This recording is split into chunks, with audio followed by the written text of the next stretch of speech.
Professor Raymond Noble, Department of Ancient History, log entry number 2. I believe I am in the distant past. Hi, I'm Chucky. Wanna play? Well, sometimes death is better. I like to dissect girls. Did you know I'm utterly insane? Have you checked the children? Michael! Beware the stare of Mary Shaw. Movies don't create psychos. Movies make psychos more creative. I myself am strange and unusual. What's the boogeyman? As a matter of fact, it was.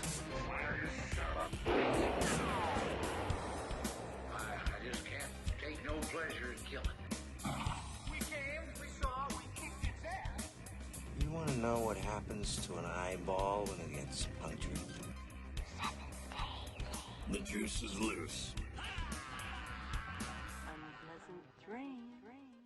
Hello, ladies and gentlemen. Welcome to another episode of the Terror Talks. I'm your host, Jeremy. And I'm Ansley. And on today's episode, we have two awesome haunts coming straight to you from out of Alabama that we're going to be talking about.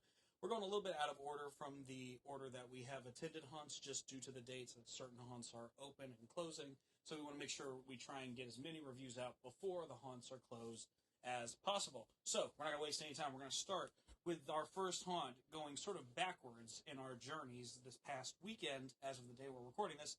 We're going to start with the Terrortorium Haunted House and Amusements located in Oxford, Alabama. So this attraction is one that has been on our radar for a little while, but we have not known a whole lot about it other than that it was more family-friendly aesthetic. And so that sort of turned us off a little bit to the idea of it because, you know, horror and family-friendly don't typically go together. But we decided, you know, let's take it, let's see what happens. And we were very, very pleasantly surprised. So from the minute you get there, it's basically like your own family fun fair Halloween boardwalk experience. It's like going down to Coney Island or what's the one out in California, Santa Monica Pier, places like that. Well, maybe not Santa Monica, but definitely the Coney Island sort of fun fair experience where, you know, you've got your Ferris wheel and you've got some rides, the fair type carnival games and some food. And this attraction even has an authentic ghost train ride from Miami from like way back in the day, which is really, really cool for me. Like, I was excruciatingly excited about that. So that's really awesome. Your wording is off. Why is my wording off? Because excruciating means painful. Okay, well, whatever. It was cool. It doesn't matter. Anyways. So, Jeremy doesn't know words sometimes, guys. He likes to use words in the wrong way. So, yeah. I mean, true. But in any case, y'all know what I meant. Everybody knows what I meant. So you get there, it's very much the carnival aspect. Lots of fun stuff to do, lots of varying ticket prices to get you the different experiences. We paid $40 a person for our experience. That gets you all 6 attractions. And they actually told us that you could use the tickets, like if there was a one you didn't want to do, you could use them sort of out of order and do different attractions or do like the same attraction twice if you wanted to. But we ended up doing at least I ended up doing every attraction. Yeah, Jeremy couldn't fit on one of the attractions, but we're not going to talk about that. It's fine. Anyways. You said it was 2. Well, unless you lied about one just to not get on it. I would never do that. Anyways, moving on. You'll see that fun stuff on the Inside the Haunt episode coming very, very soon. But we're here to talk about the haunt aspect. So you have your haunted house and you have your ghost train dark castle ride that is from Panama City Beach, the Miracle Strip amusement park there. That's where it comes from. So the haunt itself, very much old school classic type haunt. Like, you know, uses a lot of the tricks from back in the day. It's very simple, you know, a lot of classic dark hallways, going into little scenes and whatnot. It's very much a classic old school style haunt. The actors in there were great. The showmanship in there was really fantastic. A lot of really great things going on in there. The sets that we saw going through there were really well done. You weren't expecting it to be so well done in this small of a space. And I think that was really, really cool. The actors, you know, they abided by all of our, shall we say, haunt rules. Like, they didn't say boo, they didn't say rawr, they didn't say get out, they didn't say help me. They were all very much original in what they did. We did not hear a single elementary scare in this haunt, which was really, really cool to me. Like, especially given that it was more of the family-friendly aspect, you would have almost expected to be a little more on the amateur side, but it was very professionally done. Even the owner, or at least I assume he's the owner. If he's not the owner, he's the front man of the haunt, who happens to be my name twin, Jeremy. He was really cool with everything that he did. Like, he impressed the heck out of us from the minute we met him, because he came out and was all done up in this very Victorian-esque outfit, had a top hat on. He was clearly the lord of the manor, if you will. And then when you got inside the actual haunt itself, he was very much like engrossed in what he was doing. They had like a little pre-show sort of thing that played, and it was really, really cool because he had every word of the dialogue memorized and like spoke it to us. So cool. Hats off to him. Like, we were really impressed with that. He was singing along. They had like Alice Cooper playing on the radio beforehand. He was singing along to us and just getting involved with us, really making us feel welcome and at home. It was just a really good experience. There's nothing really bad I can say about this particular haunt. Yeah. And I really like the party vibes before you go in, because I mean, the attraction isn't gory. It's supposed to be more family friendly. And that being said, I think it's a really cool touch to have like the whole disco ball and the handmade chandelier. Oh yeah. Above the queue line, because it just gives you this whole like spooky party vibe that you and your kids can enjoy. Because even if your kids don't like go through the haunt, the queue line for the dark ride is still right there. So having fun going through that instead of going through the haunted house that may be a little bit scarier for your kids, you still get that same little fun piece of it before you go to do what you're going to do. Yeah, it was cool how they had them both sort of in there together, and you know, it had something for everybody. And it wasn't like a scary area. Like, you didn't have Midway actors running around who were like aiming to scare you. So that was a different thing for us, because we're used to like having people running around. People were still dressed up, and it was clear like, hey, they're part of the haunted house vibe, but they weren't like, you know, decaying corpses and evil clowns running around with chainsaws and things like that, like we're typically seeing in Midways, you know. But, you know, don't worry, because there is clowns with chainsaws. Yes, they're just inside the haunt, which is, I mean, it's a cool thing. And where they are, this is actually kind of a neat thing too, because it plays into that family-friendly aspect. They're at the back of the building, and the back of the building where you come out of the haunt is not necessarily like easily accessible from the rest of the Midway and all the fun carnival aspect sort of thing. So if you are there with like little kids and you're trying to, you know, keep them away from the spooky stuff, they're not ever going to really see that unless they go all the way back around. Like, you can keep them away very easily. Yeah, and there was only one little carnival game thing over there, and they made sure to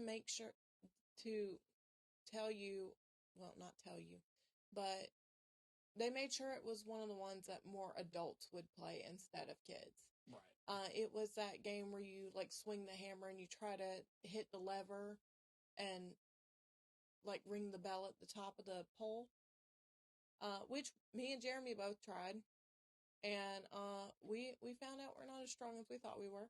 She's a little stronger than me. It's fine. I got that farm strength. Yeah, I have no strength. But yeah, it was really cool to see that sort of, that game that you don't see it our typical fairs around here. Like, it was very old school. Yeah, and I was kind of more pointing out the fact that because little kids are definitely not going to be able to do that game, they put it kind of more off to the side. Yeah. As a matter of fact, all the stuff that little kids may not enjoy were, like, or may not be able to ride, were right there at the exit to the haunt. Yeah. So it was kind of cool to see that, okay, well, that side's a little bit less family friendly, so we're going to put games and rides that, like, little kids can't do over there, just so that they won't, like, make the mistake of walking over in there and seeing the scare actors and getting scared and running away. Yeah. So it was really smart planning on their part. You've also got your Ferris wheel. That was a fun little thing we got to do. Yeah, and it went a lot faster than some of the Ferris wheels we've been on, like, at least since we've been together. Yeah. I say it was like zooming. Like, we got on there, we were just like, oh, geez. Like, every time we'd come back around, I think I made the joke of, oh, that took my breath away. Or he kept saying, I could just feel the weightlessness as we're coming down. And then we'd go down again, and he'd be like, I can just feel the weightlessness as we go down. And then we go down again, and he'd be like, I could just feel the weightlessness as we're going down. I'm like, can you shut up? Yeah, it's true. I could feel the weightlessness as we were coming down. Side note, when you edit this, you should totally clip every time you said that during the video and put it in right here. Oh, yeah. Yeah. Just as a little, sneak peek of inside the haunt. Well, considering I'm not doing any edits, we're just going to post this as is. Oh, well. You just have to watch the video to hear us say it 1,000 times. And here, you. Don't put that on me. Okay, fine. Anyways. You thought. Anyhow. So, yeah, you got that. Like we said, the Ghost Train is an original thing from Miami. Not Miami. I keep saying Miami, but I don't think it's Miami, because it's from Panama City Beach, the Miracle Strip Amusement Park, which is really, really cool. That was your typical, like, old school, like, 1930s Ghost Train. It had all the black light, like, neon artwork all around. The ride actually pushed the doors open. Nothing was, like, automated. And they had a working vortex tunnel. Like, inside of the ride. Right. All of the haunts we've been to, how many haunts have we been to where the vortex tunnel wasn't working? Here we are at this little small town haunt, literally tucked away behind some buildings in this tiny town in Alabama, and they have working vortex tunnels, not just in their haunt, but on their dark ride too. Well, I will say in the haunt, I think that one of the actors was actually spinning it for us. Well, they were very, very strong then. Well, I mean, we've had scare actors spin tunnels before, for us before. True, but this one was going round and round. Like, it was working well. That's kind of how a vortex tunnel works. But I mean, it wasn't like, you couldn't tell, like, somebody like pushed it and then it like started losing momentum and then it would pick it up, like, as if somebody was constantly spinning it. It seemed like it was just going. And it was also in, like, shorter tunnels, so it could be that, and, like, maybe it just, as we were coming off, it sounded like somebody had just gave it another good push. Maybe. Or what, but I heard that and I was like, oh, maybe somebody's, like, spinning it for us. Right. But yeah, it definitely didn't seem like somebody was manually spinning it. I mean, I guess it could have happened, but, it definitely seemed like it wasn't like ones where we've noticed where it's just sort of stopped in the middle and then you've watched somebody actually start spinning it again. So good on them. Like, it really did look professional, and it was one of the cooler ones because it wasn't your typical neon one. It was like spider webs and stuff, which was really neat to see.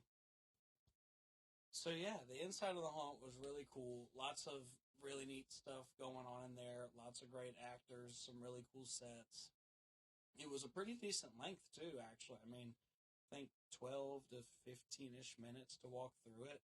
And honestly, that was with us kind of speeding up a little bit at one point, I think, because we caught up with another group. So because we caught up with them, we sort of became part of their group rather than going slow. Well, I mean, that was kind of strange on its own because I didn't see another group. I just saw this random woman that was like walking towards us at one point, saw we were coming that way, and then turned around and walked back the way she came from.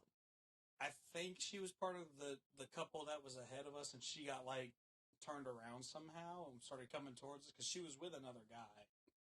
So, I don't think it was anyone who worked in the haunt. But, I mean, I could be wrong, too. In any case, they didn't, like, necessarily ruin the experience for us. We just sort of got the back half of their scares instead. But, I mean, the actors still stayed in character, still carried out their scenes and whatnot, did a very good job, were very professional about it. So I have nothing but high praise to sing about that, honestly. Well, here's where Ainsley's the technical bitch. They had a couple of drop-down windows where, like, the person inside the drop-down window was not costumed. I think I know. You talking about in that living room area? In the coffins? Maybe. Well, then... I'm not sure. Continue. Well, anyway, yes, they scared the crap out of Jeremy, but I look over and they're just normal people. They're not, they're not vampires, they're not, zombies or whatever, your typical thing that would be, in a casket, because, or a coffin. Because that's where the scare windows were, and that's a really cool scare window. I've never seen them like that. But as far as it goes down, wearing a black shirt would help, a plain black shirt. But I would invest in some masks if, you don't want your face painted or something. Yeah. And also, the hallways were very, very skinny. Very skinny. Part of me understood it because I'm it's sharing a building with the dark ride. And the dark ride obviously needs, enough space to be able to run.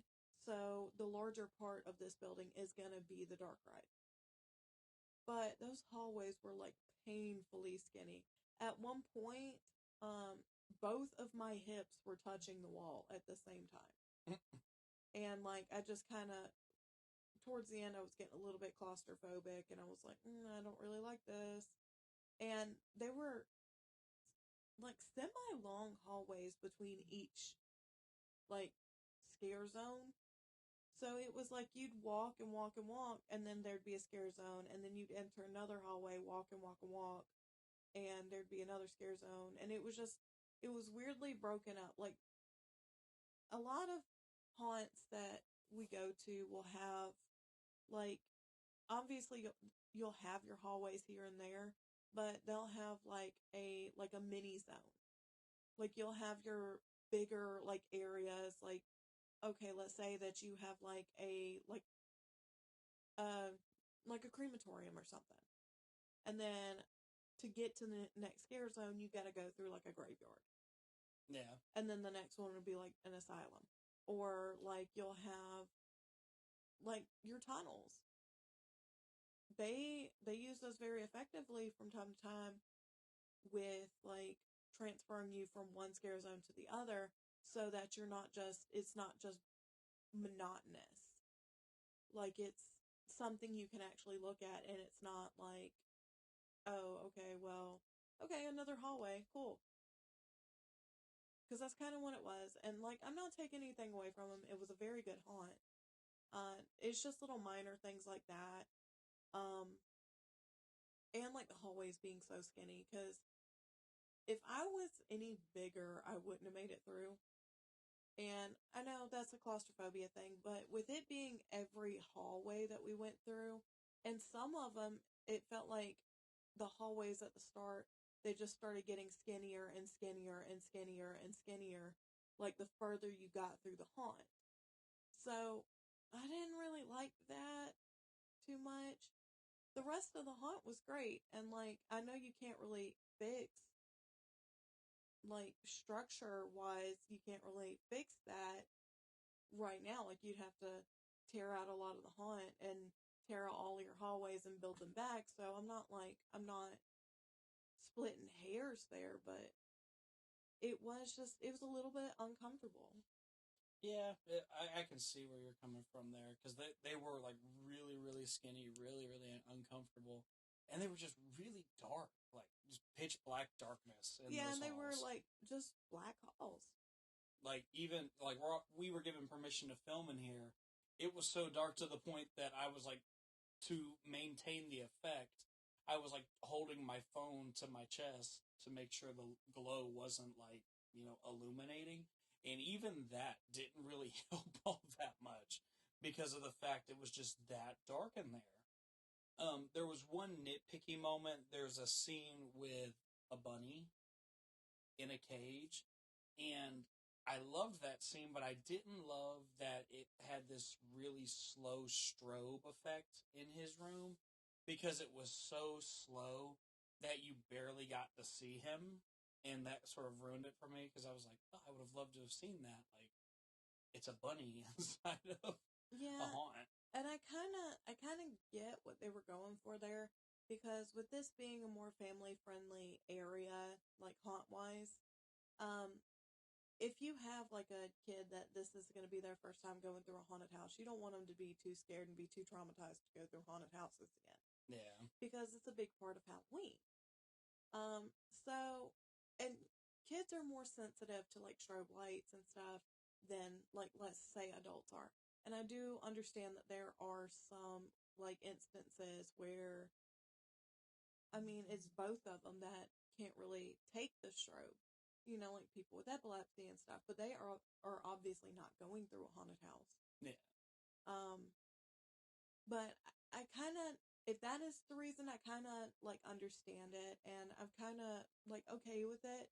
I do understand what you're saying. Like, I really would love to have seen that bunny a little bit better, because we actually saw him, because we had got up there super early, and we actually saw him get out of his car with his bunny suit to go into the haunt, and I was like, that is a bunny, and I cannot wait to see that bunny. And then when we got up there, we barely got to see the bunny. Yeah. And so, yeah, it was a little bit sad, because, like I said, it was a really cool costume, and I was excited to see it. But the thing is, you couldn't really see it that well. Right. And, like, I'd have been okay if, instead of using the strobe, they, like, just use a couple, like, just stagnant lights, like maybe some light blues and greens or something in there. I wouldn't do blues and greens. Maybe some red and blue. I don't know. I'm just picking random colors from the palette. Red could work, but also he had a lot of detailing of, like, blood all on his, like, mouth and everything. So, like, kind of like a demented Bunnicula kind of vibe. But, you usually try to save blues and greens for, like, your swamp scenes, or, like, more aquatic or supposed to be cooler scenes. Yeah.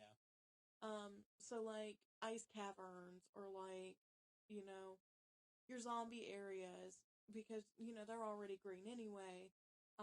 Like I said, swamp. Blue, you could use it in a hospital to kind of give the illusion of, like, cold. Yeah. Because there is such a thing as cold and warm light. And with the bunny being, a creature that is not supposed to be, like, aquatic, or like a zombie or something like that, unless they're supposed to be, like, a man in a zombie suit. I mean, a bunny suit that got turned into a zombie. You wouldn't really use blue or green light. You would use more red, because red means danger. Red is, like, demons, hell, stuff like that. Yeah. It's warm light, and it, like, puts you in the mind, especially, like, red light puts you in the mindset of, oh, like, this is demonic, this is hell. Because think about it, when there is scenes in horror movies that, have demonic creatures in them, 9 times out of 10, they're lit with red light. True. So, not blue or green, but, like, I do understand where you're coming from. Right. Like, give me some color there that highlights that there's something there. That's all I would like See, that's all I'm Even saying. like a very washed, like almost bleach white light Yeah. would be like unsettling. And if you do it exactly like right over top of him, then you get all the cool shadows and stuff. But even with, doing that, you still lose a little bit of the details because of the shadowing. But it does make it very unsettling. Right. So yeah, that was my only real note in there. There was a really cool effect, which I can't completely remember now, but it was like with a box spring mattress, and like the person was underneath it, but like underground, almost like in a prison sort of cell thing. Like, it was really cool how they pulled that off. Well, with that, I understand what they were going for, and I do respect the idea. But I didn't like that it looked so much like a bed spring. Yeah, you could tell exactly what it was. And, I am one that I love handmade props. I love, like, when people use things in a different way. If it had been made to look like a cage that was just made out of, like, bed springs, like, have it on all four sides or whatever, but it was just like he was a monster under the bed, but there was no mattress there. Yeah. But it still worked. I thought it was cool. His costume was really cool. Yeah. So yeah, that's the haunt aspect. I mean, lots of really good things in there. I mean, I was not displeased with it by any means. Like I said, it really was more old school haunt, sort of taking you back to like what you would have seen at the fair sort of deal, fun house almost. So I really enjoyed it. I thought it was cool. Obviously we're not going to rate the ghost train because it's not like their original thing. It's something that they imported. But Counterpoint. So the ghost trains, all of them were different. The track was the same, and the cars were the same, and the doors were the same, but the aspects of what was in it was different. What do you mean? Like, they added the glow-in-the-dark paint, they added the little water feature you pass, yeah. I mean, they added that stuff, but the train itself... Right, I mean, they would have had to import all that stuff. Yeah. But I mean, those things, they could have also brought them in, they could have gotten some of them from the original, too. Yes, the train itself. But there's an effect after the tunnel that is really cool. I don't want to give it away, but it definitely could have been part of the original ride. But there was like skeletons and stuff that, they had used them throughout the actual haunt itself too. Yeah. So I knew that they were, Yeah, I mean, there's definitely some of their own original flair in there. But, I mean, I'm sure most of it, what they could bring over, I'm sure they did, and what they couldn't, they manufactured themselves. And it all looked really good. A lot of really cool details. Everything looked really great. I mean, was really neat to get to experience that and see that. Like we said, out in the Midway, you've got your attractions and whatnot. Jeremy played a game of chance and didn't know that he was playing a game of chance. And it was the one where you pick a duck and the number's on the bottom of it, and then you grab a prize off the wall based on the number. Yeah, and that was really funny because they just told him to pick a duck, and so he's like, I want that one. And so I picked it up for him because I was trying to win him a prize. It was his birthday. And it was like I think like a 6. Yeah. And so like it was on the lower level. And then he was like, well, I want to play for you. And I was like, okay. He tells me to pick a duck. I pick a duck. It is like the pick anything prize. Which worked out perfectly. I got a giant witch's hat. She did. So that was a fun game. Jeremy just didn't understand it was a game of chance. We didn't try any of the food that was there, but I mean, they had pizza, they had some hot dogs, I think.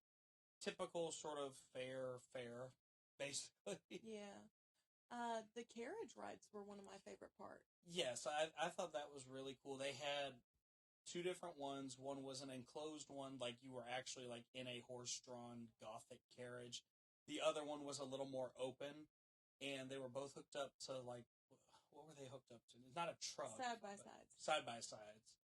And the side-by-side, the ride took you basically around their town square, sort of.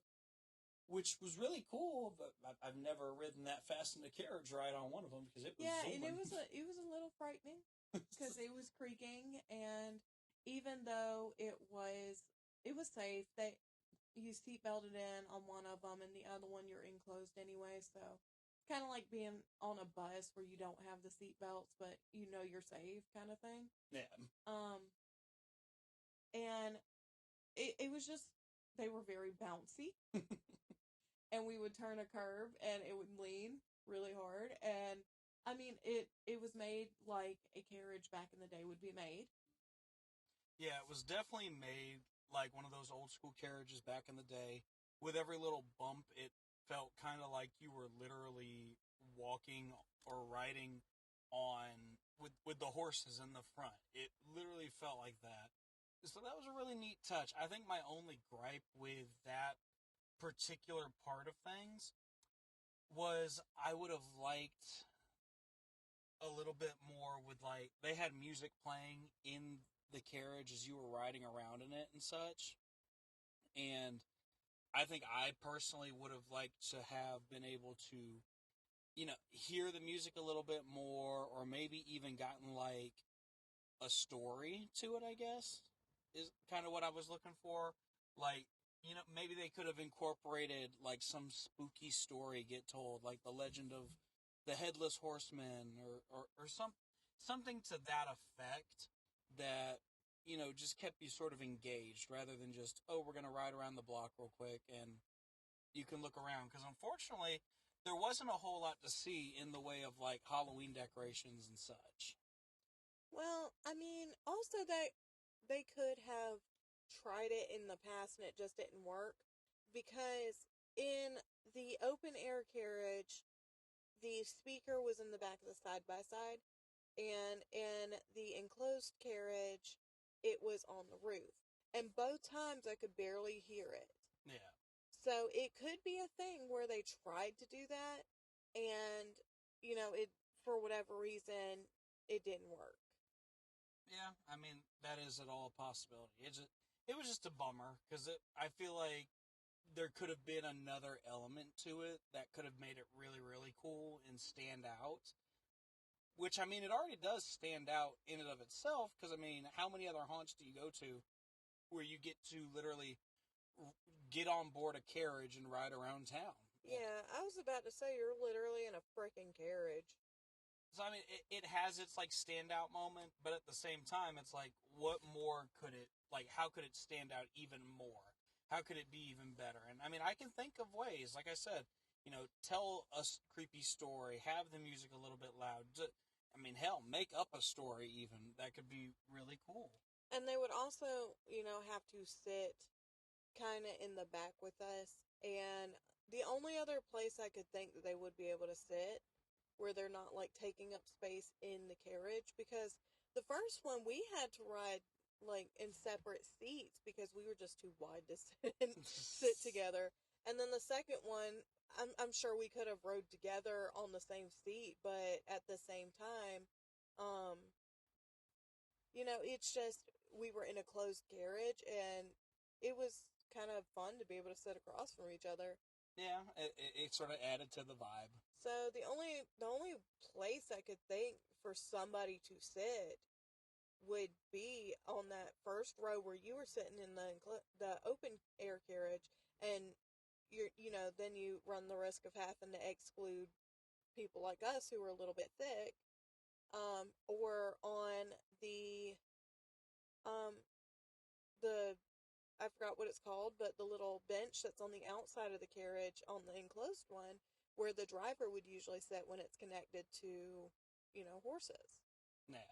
And with us going down the actual road faster than a horse would go, it wouldn't be safe. Plus, True. you still wouldn't be able to hear them because they'd be outside the carriage. So, somebody wouldn't be able to be in there with us telling the story.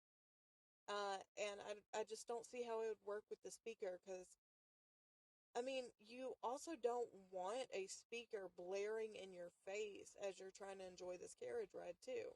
I mean, that's also true, but I mean, you could find a happy medium for to where it's like just enough that you're getting that experience. this may be a little pipe dream, but I kind of wish that they could have got the town involved a little bit more. Yeah. And, like, decorated the lamppost, or, like, had little cutesy little Halloween decorations on, like, buildings and stuff that you could look at as you're writing. Right. Like, and that's the vibe I got from this town, too. Like, it seemed like the type of town that would... It seemed like the type of town that would enjoy Halloween, but they kind of were like, I don't know, it was very... it was very much like they weren't celebrating it in places. But, like, you had some houses that were decorated to the nines. Yeah. But, at the same time, they were not all on the path that we had taken. Right. There was, like, 2 houses that were decorated up on the path that you take, and then you pass the square that had, like, a big pumpkin and Jack and Zero in it. Yeah.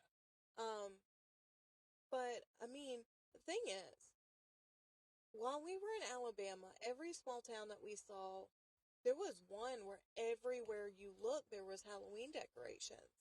In store windows, like, at people's houses, just on the sidewalks. Like, they were everywhere. It's like Alabama really just loves Halloween. But here, it was, like, kind of like they didn't want to be a part of Halloween in some areas, and then there was some that were really, like, into Halloween, and there was no in between. Right. Yeah, it definitely a strange sort of consensus on Halloween in this town. But, I mean, that's the only thing, is I would have liked to have seen that in some aspect. Yeah, and I hate to say this, but we're kind of in the Bible Belt, even in Alabama. And you know, the Bible Belt is that bunch of Bible thumpers and everything. And that's not to say anything about religion, because we don't, like, knock anybody's religion at all. It's more about the fact that usually when you get into, like, churches and stuff, Halloween is kind of considered a very small niche thing. Like, even today, I work at a church, and we had got to talking about Halloween, and the pastor referred to it as trick-or-treating time instead of Halloween. So, sometimes you get that little fluctuation where you get, like, people that absolutely love Halloween, like when we went up to Missouri. Right. Yeah, it was, like, so much Halloween everywhere. And then you come back down towards, in the Bible Belt area with, like, Alabama and Tennessee and Georgia and da-da-da-da. And it's like, it's either we really love Halloween or we don't like Halloween. Right. Like, we're going to decorate our entire yard, or we're just going to have, like, one single pumpkin out front for fall. Not Halloween, just fall. We don't even have that at our house. Yeah, but to be fair, we just got hit with a hurricane and spooky season. True. So we hadn't had time to decorate, and usually we would decorate before, but like I said, hurricane. So yeah. Maybe next year. In any case. So yeah, that is Terrortorium Haunted House. Really cool, family-friendly fall festival environment. Lots of cool stuff to do. And it was an absolute blast for us. I thoroughly enjoyed it. It was great, too, because we got to do it on my birthday. So that was a really cool sort of birthday present to me. And they really made us feel welcome. And we had a blast with them. So, now we're going to rate the attraction. As always, on a scale of 1 being the lowest and 5 being the absolute best it can possibly be, screams. So, I am going to give the Terrortorium a solid 4.5. Because again, you read my mind. Oh, wow. All right. So we're both going to give them a solid 4.5. Well, I'm going to give them a 4.5 just because everything was very well done, in my opinion. I could have done, like I said, my one little gripe with the bunny scene and a light being a little better in there. Plus, the really dark hallways could have been a little different in some aspects. But apart from that, and then like I said, the carriage thing, I'd like to see something with that done a little bit more if possible. But other than that, I think we were given a really good show. Again, shout out to, I don't know if he's the owner, but the guy who was our point of contact. Jeremy. He was really cool.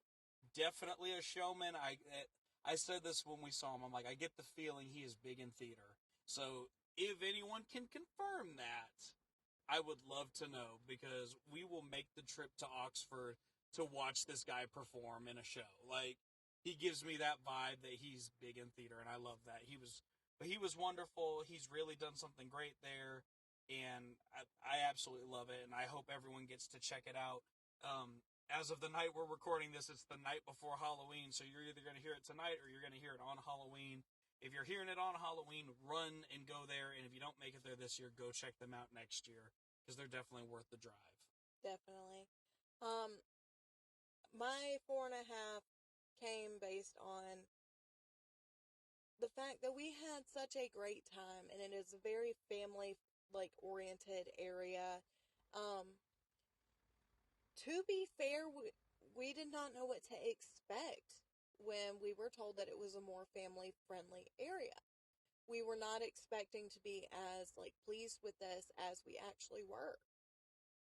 Because I mean, fans of the Terror Talks know that usually we try to hit spookier, not really kid friendly haunts, and haunted houses that are just that. They are haunted houses, there's no kid friendly about them. Because they're meant to scare the shit out of you. Right. But the fact that it was basically like a super well done fall festival really hit close to home with me, because growing up in Washington, Georgia, very small town, we love our fall festivals. All of our churches have them. We used to have this thing. I don't know if they still do it since I've left, but we used to do this thing in October in the square, where a bunch of the townsfolk would get together, and it'd be like a little, kind of like a farmer's market thing, but more Halloween-y. Of course, you had your trick-or-treating, there would be so many houses that were decorated. We used to have neighbors that would put on, mini fall festivals in their yards on Halloween. I love the whole small town aesthetic feel with the fall festival thing. And then add rides onto it. I absolutely love roller coasters. They scare the shit out of me, but I always end up having fun on them afterwards. So, getting to be able to do that, and of course I love the fair, so the fair games were extremely cool and really fun. I really wish I would have seen more of them, but I understand there's not a lot of space. Right. But all in all, in terms of having an awesome time, I definitely had an awesome time. It was so much fun, and I was very happy to be able to take Jeremy there on his birthday, and he really loved it, because as we were walking out, he was like, "Are you sure we can't just stay a couple more hours?" And I was like, "Well, we gotta drive home, so can't." Actually, I think it was more, are you sure we can't move to Oxford, Alabama, and just stay here? They have a theater, they have churches, we'll be fine, it'll be great. Well, but I am a Georgia girl, and I can't see myself living anywhere but Georgia, and maybe Tennessee after long time from now, when I have retired. But anyway, back to the point.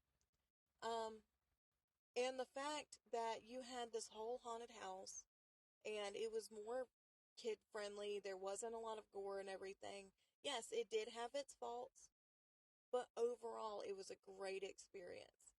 Like I said, you can't really do anything about the skinny hallways, because you have that awesome ghost train, that authentic awesome ghost train. We cannot express that enough. But some actors or I guess they may have just been helping out, or maybe they just jumped in or whatever, but I can't get past the fact that there was a couple people in there that were out of costume. So, wasn't a huge fan of that. And, just a little bit of the other things I mentioned. So, that being what it is, I gave y'all a 4.5.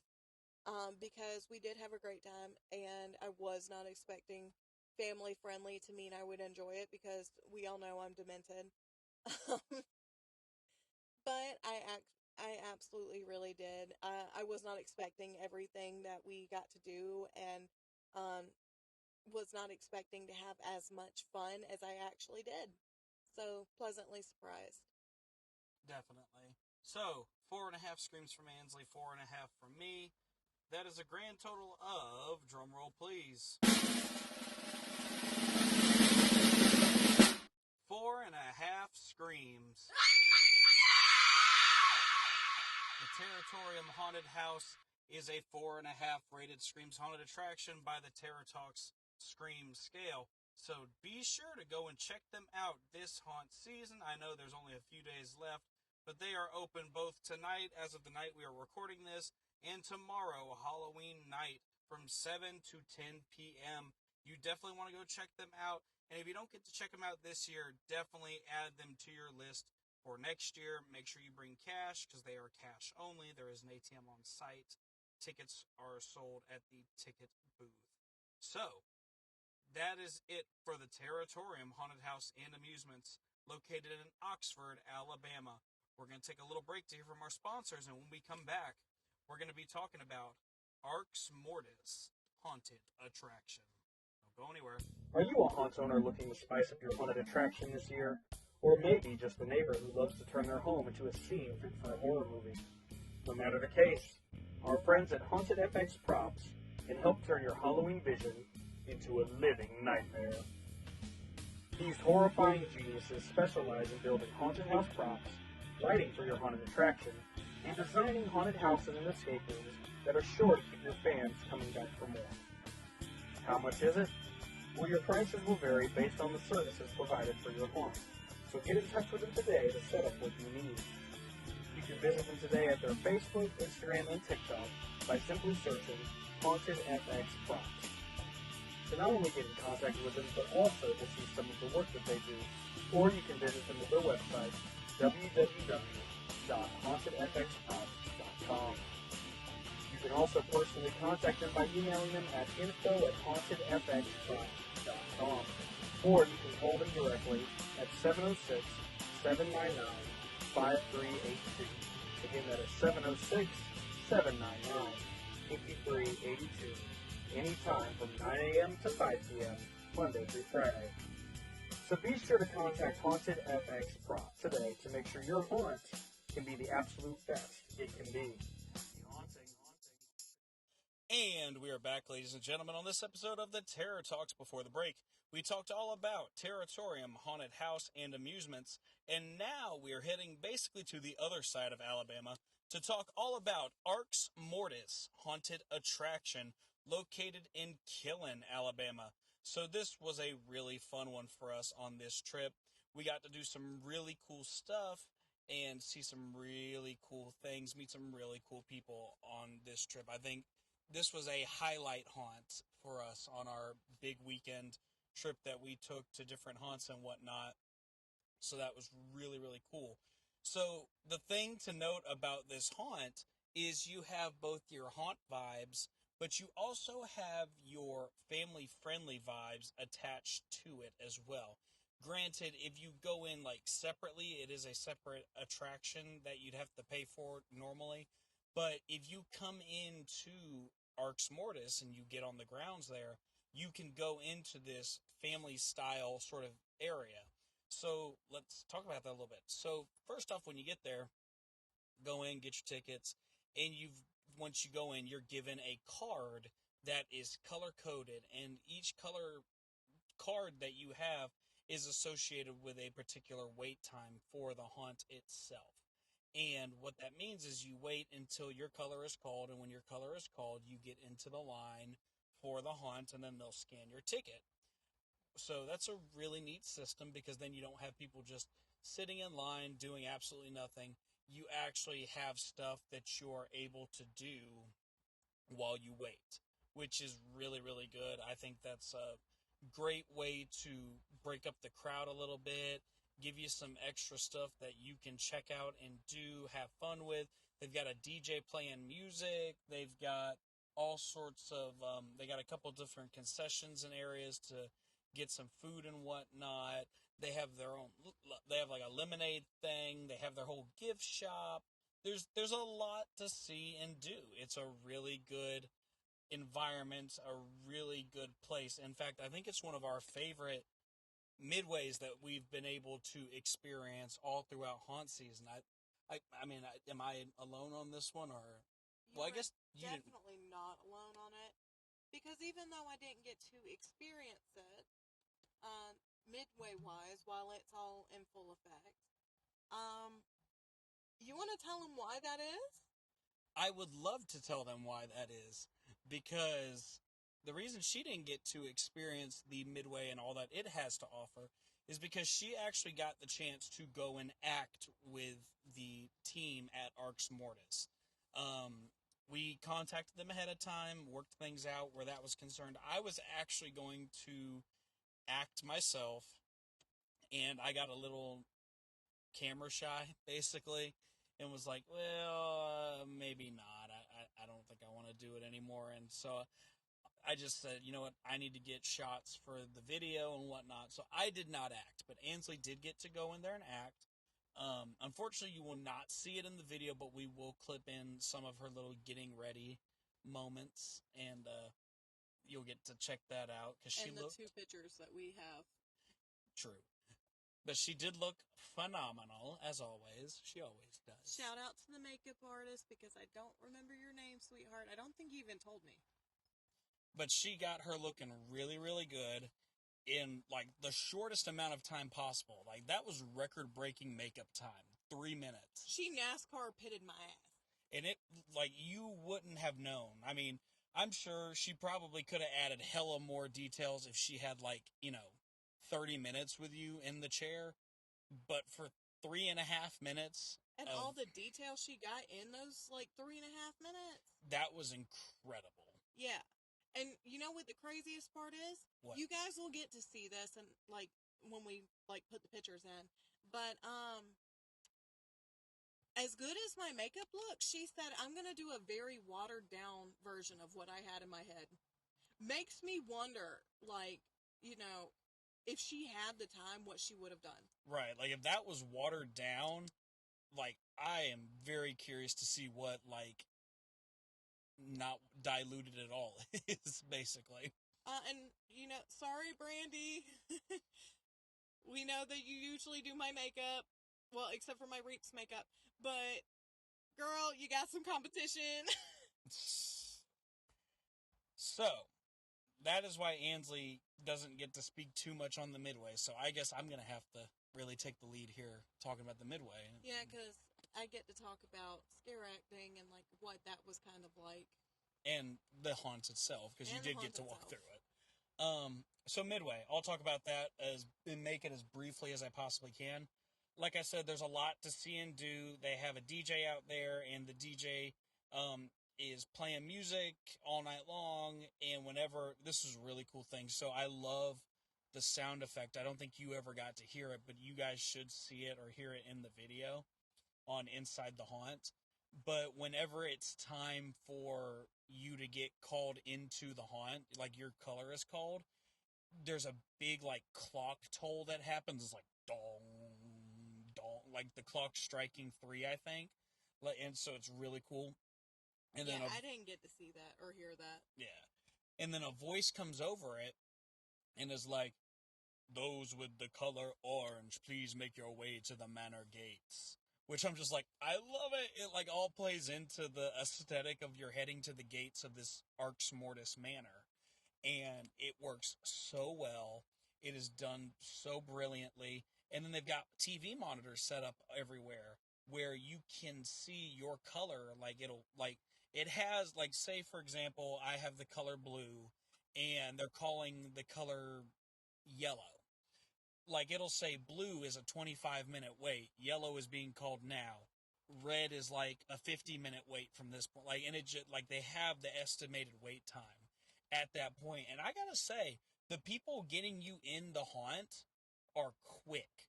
They are really, really fast, and they make it smooth as all get out. So that's a really cool system they have in place. Like I said, there's some great food options, really reasonably priced, actually. You can get a combo, several different food options. They have like a chicken sandwich. They have some corn dogs, chicken tenders, different options. You get a combo for $8, and that gets you your entree, a bag of chips, and a drink. I'm like, that's really reasonable, because like some haunts you go to, they'll be like, oh, you got to pay separate for each of these things. This one, they found a way to bundle it all together, and it's great deal, great value, I think. Like I said, they had some lemonade, different options, different sort of beverages all over the place that you could get. The only one I tried was the lemonade, and it was really good. I got like a blue raspberry lemonade, and it was delish. Which he told me extensively about the next morning while we were sitting eating breakfast at the hotel. Yes, I was like, I have to tell you this story, and then yeah. Anyways, so that's how good y'all's lemonade was. Like, he made it a point to show me the 2-minute video that he took of his drink on my phone and talk to me all about this lemonade. It was like a 20-second video. Don't let her fool you. Anyways. He's such a dad. Anyhow, so you got all that stuff to do in the Midway. And then, like I said, you have a whole separate area that they call Frankenville. And this is their family-friendly area. And it actually, during the off-season, I believe, is open regularly for other, like, it's like an adventure park sort of thing. Like, it's a whole separate thing for kids to go and do different things. And so, during spooky season, they turn it into Frankenville. And at Frankenville, they had all sorts of things. They have, like, one of those 4D rides you get in, and it's like a roller coaster sort of thing. They had a kid-friendly haunted house. They had like gold mining and stuff, or gem mining. You have everything from mini golf to laser tag. Oh yeah, that too. There is even a little mini dance club where Frankenstein is the DJ. Mm-hmm. And this is a kids-only area. Like, this dance club is a kids-only area. I mean, kids only, but anyone can walk around there. I mean, I walked in there and got video of it. So, you can go in there. It's just like, people are going to look at you a little funny if you're, an older dude and you're just wandering around there by yourself. So, you might get some looks, just saying. But, because I did get a few looks from a couple moms, and I'm just like, I'm a YouTuber, leave me alone. Beside the point, they had like a little animatronic band that was doing like a mini concert, and they do them like every hour or something like that. They have different show times. What else did they have? Food booths, or the food booth set up where you get food there too. They had a shooting gallery. Basically just all sorts of arrays of things for kids to do and have fun. And then in the centerpiece of this area is a giant, like, creepy looking well, it's not creepy looking, but it's meant to be like a mansion, like Halloween style mansion, and it's got projection mapping on the windows, or on it's a castle. It's a castle, there it is. But it's got projection mapping on it, and when you're walking around, you can see like the windows, and they're lit up and stuff, and that's all you see, right? Well, then you find out that they do a projection mapping show where they actually have little characters appear on it, and different little scenes are happening. It's all set to music. Really, really cool. Really great thing for the kids. And I'm just like, you don't see that too often at haunts. We've been to a handful of haunts that cater to families in addition to the haunt vibe. And so to see these few that do that and like really put their heart and soul into it is just incredible to me. Yeah, and they even have like stuff for adults too, other than the haunt. They had escape rooms. Oh yeah. And all this stuff that he's talking about was like stuff that he got to experience during them being open while I was in the haunt scaring people. But that being said, the owner, thank you so much, Vinny. You were so hospitable to us and everything.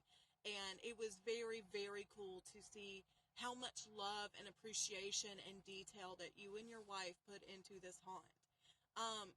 Everything from the story and the laser tag, and separating it out to be safer so that younger kids could do it. And there's a whole story that I'm not going to tell you because he was very proud of it, and I refuse to spoil that for him. But I will say that a little bit older kids, I think he said possibly around the preteen age, get little blasters. And then the younger kids get, like, goggles. And I think he said, like, light-up swords or something. And they're fighting off aliens. I think it was the other way around. I think the younger kids have the more tame version of it, and then the older kids get the VR headsets, and they're, like, fighting off the aliens. It's one of the two ways. I can't exactly remember. I'm pretty sure it was he very said. rushed. I'm pretty sure that he said the older kids got the laser guns, but I mean, I could be mistaken. Either way, it was very cool to hear that he split it up in order to make it safer for both age groups. Yes. So that the smaller kids that want to do this could actually do this in a very safe way. And y'all know me, I love it when, like, haunts, well, I'm not going to say just every haunt in general, because obviously there is some on our channel that are definitely not kid-friendly, but haunts that have a very fun, child-friendly midway, I love it when they are able to, like, make sure that the kids are safe, that it's not just one of those things where it's like a one-for-all kind of thing, and, oh, well, we're going to have laser tag, and we know these bigger kids are going to be running around, but, you know, the little kids can do it too. It's fine. Like, if they get hurt, then we'll just cart them off or whatever. It was actually really nice to be able to see, oh, well, we understand that if these bigger kids are running around, these little kids could get hurt, so we're going to give them a different sort of activity, but still make it feel like they are also part of, you know, this scene, this thing that they're doing. So I really love that. And also, you haven't mentioned it yet. The merch, the little store, I forgot what they called it. My brain's just not working right now. The Oddities store. Oh yeah, that's what, when I said gift shop, that's what I was talking about. Oh, well. Yeah. But they had, like, little animatronics in there. They had, like, all kinds of things. They even, since they do stuff for Christmas as well, they even had stuff for Christmas in there. Mm-hmm. Like, they have a whole skeleton in a Santa suit, and, like, you can buy, like, really cute, Santa hats. One of which I already had, so I didn't get it, but it was very cute, and if I wouldn't have had it, then I would have bought it. Yeah. Sorry, I threw off your train of thought. You did. I was about to say, my whole train of thought is gone now. Oh, that was yeah, no, you mentioned Christmas. I was like, Christmas. The whole kid-friendly area apparently gets turned into a winter wonderland come Christmas time. Vinny told me that, so that was really cool. But enough about the Midway. I think we've talked long enough about it. There is, like we said, there's a lot of great stuff to see, do, experience. It is a one-of-a-kind Midway. One of our favorites that we've had the joy of getting to experience. And I didn't realize this until just now, but this is new for this year. They call it Fright Town. That's what their Midway is called. So I thought that was a really cool thing, and I'm glad that they have that now. And while we're still on the topic, I just wanted to point out, because I love bragging on owners that absolutely love what they do. Everything about this Midway, Mr. Vinny had his hands in. Yeah. We were told that he built a lot of it by himself. He designed it, he built it. Like, the castle area that Jeremy was talking about earlier with the projection mapping, we were told that he built that by hand. Yeah, like... And it was impressive. Yeah, someone told us he was like a carpenter, or I think that's what they said. He was like a trained carpenter or something like that. A carpenter, like, builds things, so yes. Yeah, and because of that, you know, he's got those skills, and he did it all himself. And so props to you, Vinny. Yes, very Thank much so. Thank you so much for letting us, like, experience that. Yep. And experience all the love and detail, and going through meticulously and telling us all about this. We actually got a tour, like a full-on tour, as soon as we got there. Granted, it was a very fast tour. It was a very fast tour. Y'all walk fast. Every single one of y'all. Yeah. Your girl got bad knees. We can't be running. In fairness, he was trying to get us in because we did have to attend a training course before going into the haunt, which is really good. So it's cool that they're able to do that for their actors and guest actors. They put them through basically an orientation sort of thing. Very brief, very quick, but very thorough and detailed at that. But that's why we had to move so quick, because it was like, okay, I'm going to give y'all a grand tour, and then I'm going to get y'all into the orientation to meet the people you got to meet, and then good luck, basically. It was not like that. No, I mean, it was kind of like, because he had to go do other things. I mean, he has his haunts to run. He told us what to do, but you have a tendency to not always listen. Well, I mean, he didn't exactly, once he dropped us off at the orientation, he didn't exactly say, hey, come back and find me.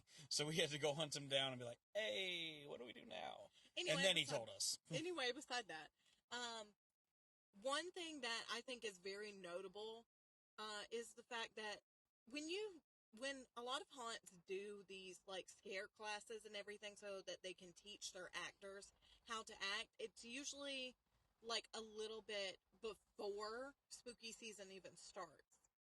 Like, and then if you want to act, you kind of get thrown in, or you got to wait till like next year to do it. Right. This one, we were told that they do it on a night-to-night basis based on if they have people that have contacted them and want to act with them. Oh, yeah. So, and they already had it set up. I forgot the man's name. I keep wanting to call him Ryan, but that's because he looks like an old friend of mine named Ryan.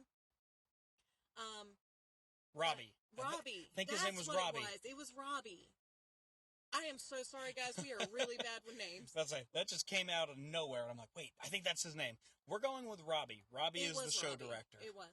Yes. I am willing to I'm putting my life on that bet. If we are wrong, please call us and tell us, like, it's fine, but... Yeah, Ansley's just dead the next day. You're gonna be... we're wrong. You're gonna be Robbie for tonight, and for this purpose. Robbie was the show director. Watch him message us and be like, good, because that's my name. But he was the show director, and he was actually our orientation person as well, so he walked us through everything, and he was such a joy. Like, he was really cool. Like, loved getting to chit-chat with him a little bit. Loved getting to chat with all of the, as we call them, the men in black. Basically, your managers, your show directors, your owners, the people who make the haunt, kind of like the behind-the-scenes stuff happen. Always is really cool to chat with them, and we got to see a lot of them and talk with a lot of them. We got to see the ones who are running their whole technical booth, where they can literally control the entire haunt from one room, which I have to say, that is the most, I mean, I'm sure we've been to plenty of haunts that have this, but this was the first time that we've been able to actually see into that tech booth and see how it works, because I don't know if you looked, I sort of poked my head in there a little bit and looked around, but like you could see like the whole wall of screens, because everything's under surveillance, like where everything is controlled from all the different triggers and things like that. They all can control it from this one little booth inside of the haunt, the main building. And I thought that was really neat, that they have their own devoted space. Somebody's in there, watching at all times, keeping tabs on things. We don't see that often. Yeah, that makes my little security-oriented heart very happy. Yeah. And it also makes me happy, the thought that because they have cameras in basically every single area, every single room, that they probably were getting a kick out of me. Like, a lot of them thought I was acting for the first time, which obviously that was not true. But just every time, like, one of the men in black would come through, they'd just have the biggest grin on their face. And so I kind of feel like they were watching me act and scare the shit out of people and just enjoying it. And it makes me happy to even think about. Yeah. It's really cool stuff. Definitely. So getting into the haunt itself, obviously, like we said, we did get a little slightly different experience getting to, sort of see behind the scenes. So we did see the people ahead of time, but it was still really cool to see them. It didn't affect anything in the grand scheme of things. Going through the haunt, some really cool moments. I have to say, there's 5 like main parts to this haunt, like 5 scenes basically, and essentially with each area you go into, you're walking into a different story, because there's all these stories in this haunt. And so you start off with the Big Top Circus is the first. Well, really, you go into like the manor, but it's not listed basically. But you're sort of in like this like manor-esque area, which I guess is meant to be like the Arx Mortis Manor. This is the start of the show, basically, but it's not like a specific area. And then you get into your Big Top, so you have your typical kind of clown circus.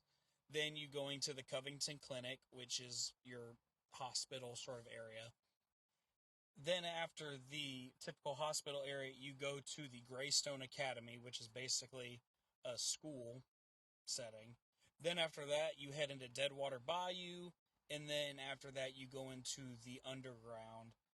And they didn't really list the last one, but then you end up in like a cemetery at the end, which is really cool. But there's a lot of cool settings on here. I keep saying cool a lot. It's really cool. Lots of great settings along the way in this haunt. Your clown haunt is pretty typical. I mean, if I'm going to be honest, it's your typical clown haunt. Jeremy hates clown houses, guys. It's nothing against y'all. Yeah, I'm just not a big clown person. Funnily enough, I had the pleasure of going through twice this evening. The first time for the initial review, and then the second time I came back through because I got to see Ansley acting. In the second time I came through, there was an actor outside of the asylum area, basically, and he goes, let's have a big petition to end the clowns. Let's get rid of clowns. Clowns are smelly. We don't like clowns. Clowns, like, we're tired of them. Get rid of them. And he was like, let's go. Get rid of the clowns. And at one point I was like, yeah, I'm with you. Clown houses are overdone. And he was like, oh, you suck. I'm like, you just had a whole thing. Like, dude, really? I personally do not hate clowns because I have a traveling clown myself. Yeah, well, I'm over clowns. Anyways. Well, I'm over you. Oh, damn. Oh, okay, calm down. This is anything we're going to regret here, shall we? Anyways. Clown House was what it is. They did, when we went through, the Vortex Tunnel was not working the best it could have been. I think they might have had to hand crank it for the first time I went through, because the second time when I came through, it was working. So it obviously works, but I think they might not have had it started up yet or something when we came through, because I will give them some grace in the fact that we came through before they officially opened. They were like in places, but they hadn't started sending groups through first, because they try to send media through at the beginning of the night. So they do get us in a little quicker. Which was awesome, considering that as people that are part of the media,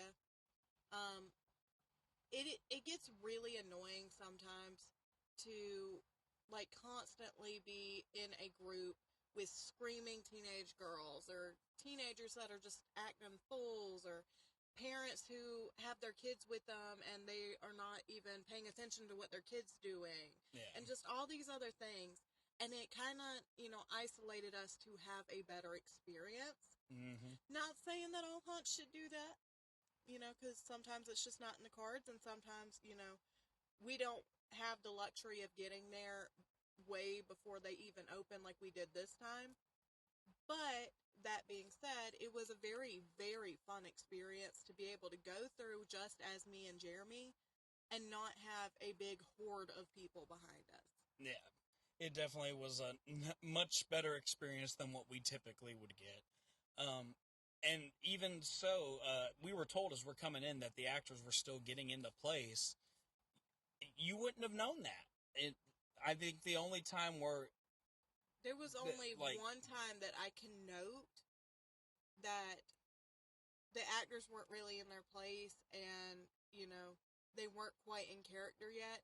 And the only reason we saw it is because you come through a door, and then you gotta come around, and that area is kind of a little bit more open. Yeah.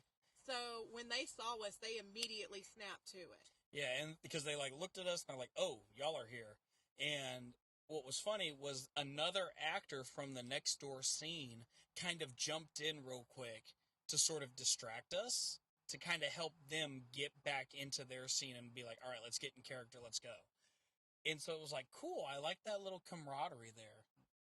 Because that actor or actress made sure that we were still going to get the, you know, the shot and the scare and the experience without it getting messed up because somebody was out of character. Yeah, and just to be able to shout this character out, because we only got a couple of names, you were in a blue, like, skirt, and it kind of looked very gypsy-esque with the little coins and stuff hanging off of it. Yeah. And you were sliding around on the ground. Yeah, so whoever you were, we don't know who you were, but we know that you, like, hey, that could be an award, the Scene Saver Award. We Stay don't tuned. know this yet, but there's something coming. There's some great things coming. Anyways, so you finish up with the clowns, some really charismatic people in there, which it was funny because later on in the night, there were more of them. So that was great. Then in the asylum, I think this probably has to be one of my favorite areas, not the, like, actual hospital part, but you go into a dentist area and an optometrist area, and I think that was, like, the coolest thing for me. Yeah, because you don't usually see those in your white coat syndrome, like, scenes. Like, your sterile wall scenes. Like, your hospitals and stuff. You usually just get, like, an asylum, or, like, a morgue, or, you know, just a hospital in general. You don't usually get those little subspecies of hospitals. Right. And there was a really good actor in the dentist room. Well, let me just say, everybody in this haunt was phenomenal actors and actresses. They really were to the nines, very professional. I think we only had one that we're going to have to call out this episode, and we'll get to him when we get to him. But he did redeem himself. So. Oh, okay. Well. Also, this actor that Jeremy is about to tell you guys about, ironically enough, we met him before he was even in character, and I honestly thought he was one of the Men in Black. He was that professional and that helpful. Well, I think he is one of the Men in Black, but they roped him into acting too, somehow. I'm not sure. I could be wrong. If he just gave off that persona as somebody who's in charge. Right, because he was wearing, like, the same sort of, like, they call themselves Legion here, and he was wearing the We Are Legion t-shirt that they have, which, I don't know if it's possible, but I would love one of those t-shirts. We want to be Legion too. So if that's a thing, Vinny, if you're listening, or any of y'all, 2X, send 2 of them, please. Reach out to me personally. I would love a We Are Legion t-shirt that says Arx Mortis. We would even do, like, a whole special on opening it and everything, a little unboxing video on one of our socials. Yeah, so if that's a thing, we're here for it. Anyways, beside the point. He was dressed as this sort of evil dentist kind of character. And when you came through,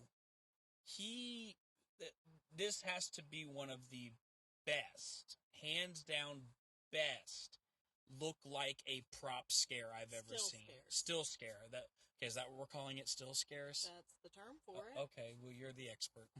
I'm the actress. Fair.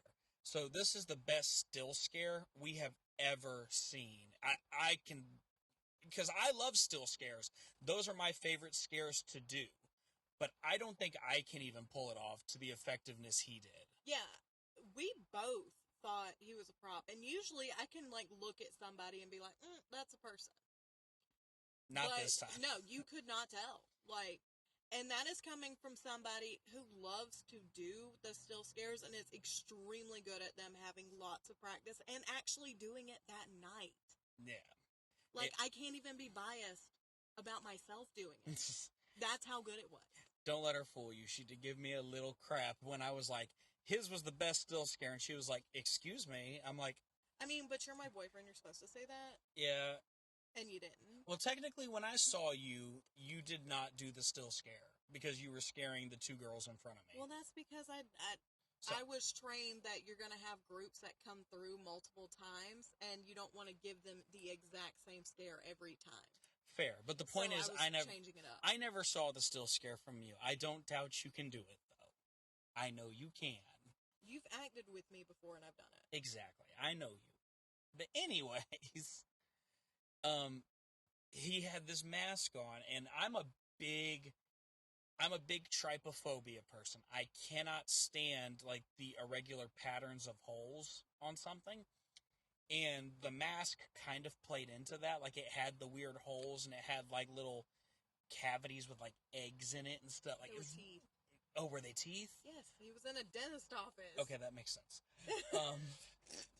But looking at it, I was like, oh my god, look at that. That's so grotesque. And I even pointed it out because I know his trypophobia thing, and I just wanted to make his skin crawl. Yeah, and it does. It makes my skin crawl. And, like, we're looking at it, and all of a sudden, he moves, and is like, ah! And I'm like, oh my god! And he does this great, like, Russian accent. He's like, this is why you do not touch the props in the haunted house, because when you touch props, you never know what's going to be real. And I was like, we have had British people, we have had Australian people now, and now we have had a Russian. Like, and what's even funnier about that is, like I mentioned, we met him earlier and did not know that he was an actor, and he was full, like, perfect English, like, not like English, like, peep peep cheerio. I mean, he's from Alabama. He's got a southern voice like us. Like a very, like, clear southern accent. And the fact that he pulled off this accent so well, if we wouldn't have met him, like, beforehand, we really would have thought he was Russian. Because there's so many other, like, and we don't know if they're, like, fake accents or not. But there was so many different accents in this haunt. Oh, yeah. There was at least 3. Like I said, there was someone who did a British. There was somebody who did an Australian one. And I know the Australian one was a fake Australian accent because I talked to him after the fact. Louisiana accent? Louisiana oh yeah, there was the Cajun Louisiana type of accent. These people here, so much detail, guys. They have established characters and really put thought into them. Yeah, and everything you experience in here, the sights, the sounds, the, like, interactions, they are so professional, except for the one that we're going to talk about here in a minute. But he did redeem himself too. So, we're not hating on him. He did. I about to say, because when I came through the second time, he had redeemed himself, but like we always say, we base it off the first time we come through, so that is why we do have to give the note. And as my directors in theater always said, just take the note and say thank you. Because, I mean, that's what we're here for. Yeah.